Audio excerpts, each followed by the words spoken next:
Hello and welcome to the Guitar School Network. I am your host, Marc, and get ready to experience the ultimate guitar show.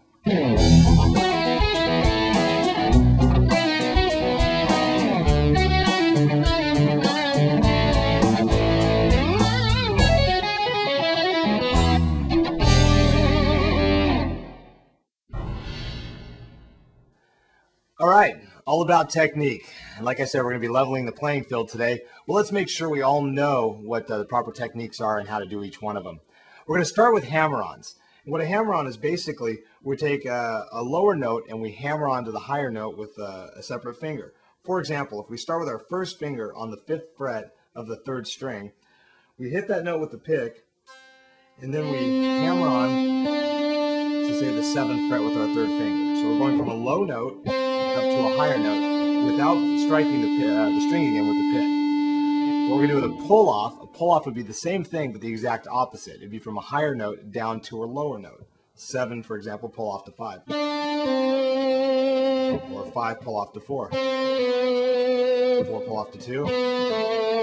2, hammer back on to 4. 4, hammer to 5. What you can see is you always strike the first note of a hammer-on or a pull-off, and then you either throw your finger down and hammer on, or you pull your finger off, and the note continues to ring. So you have your hammer-ons and your pull-offs, and a good way to practice those would be to do them repetitively and even connected. For example, I might go to the 5th fret, 3rd string, hammer on to the 7th fret, and then pull back off to the 5th fret. So I'm essentially hitting the string one time but getting 3 notes. Sounds like this. And you can do that repetitively. Or you can even ultimately just hit the first note and then do a repetitive hammer-on pull-off. And that's also known as a trill when you do that repetitively, and if you do it quickly. We're going to be seeing some of that in the Goodbye to Romance solo, so you'll want to kind of remember that one there. So you have your hammer-ons, your pull-offs, and then your hammer-on to your pull-off and vice versa. And then you have your trills where you do multiple hammer-on pull-offs fast together. So you're going to want to practice those and practice them all over the neck.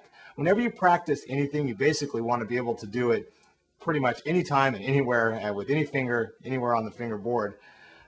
For example, you might want to start down at the 1st fret 6th string. Do your first finger to your 3rd, then maybe your 1st to your 4th, your 1st to your 2nd, or any combination thereof. And then try it on maybe some of the closer frets together, maybe up at the 12th fret and do the same exercise. You might want to try the smaller strings.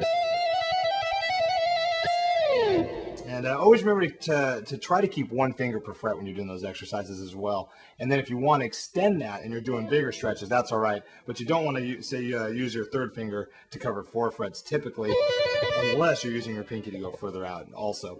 But don't use your 3rd finger just because it's stronger by default. You definitely want to incorporate your pinky into this stuff to have the hand strength and to keep the callus on it. So you definitely want to work on that. The next technique we're going to be talking about is slides. And again, we're going to see this later on in the show in the solo, the example that we used.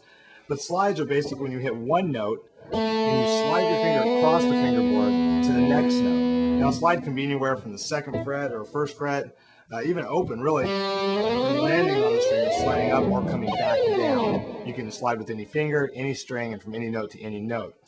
Now, the important thing with the slide is that you keep the pressure on the string as you move. A lot of people tend to, as they hit a note, lift up their fingers, they move over, right? And that stops the note. That's not going to have the slide effect. You want to continue to push towards the fingerboard and do your slide. And a good way to practice your slides, again, is to try it on all different parts of the neck, all different strings, and try different intervals. For example, you might want to go 7th fret up to 12. And see if you can start with the note and have it continue ringing when you get up there. And you can also go maybe to the 7th fret to the 12th and back down.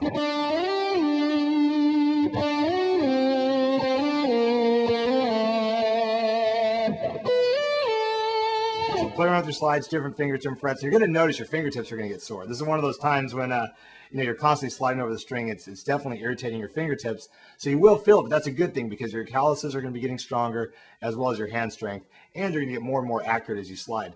You might notice when you first try some of these bigger slides, more than say a half step or a whole step, 1 fret or 2 frets, you're going to find that sometimes you'll go right past the note you're looking for. And what you want to do is you want to really try to take time and do it accurately. If you're trying to go from 9 to 12, Do it repetitively, do it clean, and try to make sure you land on the right note there. And so practice your slides, again, all strings, all frets, forwards, backwards, the whole thing. And pretty much anytime I teach you guys anything, what you're going to find is I'll give you a basic, sometimes a small exercise. And what I want you to try to do is always think about the variables. And the variables that I talk about are the fret width. For example, down here at the first fret, they're wider. Up here at the 12th fret, they're closer together. So that's a variable. So you're not just going to want to play down here at the first fret. You're also going to want to play up at the 12th fret. Another variable would be the string size. The first string is a smaller string than the sixth string. So you're going to want to play not only on the first string, but also on the sixth and every string in between. Your fingers, those are variables. Sometimes you can use your first finger, second, third, or fourth. So again, try to cover all the variables, all fingers, all frets, all strings, and do that with each one of the exercises that we're talking about right now. So we have our hammer-ons, our pull-offs,